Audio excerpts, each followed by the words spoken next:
So, kuan po ako, magti-teacher po ako. Ito po, grade 2 lesson in math. So, so ito po yun guys, 12 plus 14, 21 plus 13. Ito po yun guys, 16 plus 23. So, mga plus po guys. Yung iba po, minus po. Magsusulat po kami ng minus muna.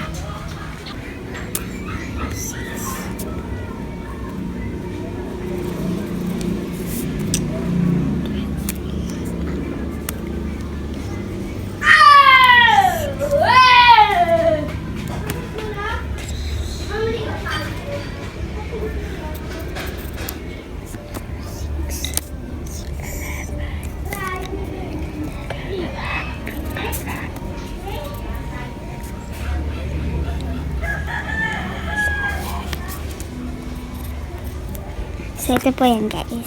71.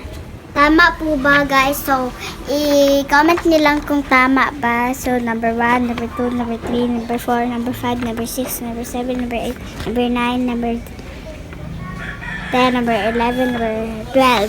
So, tama po ba lahat? Comment lang po. Bye!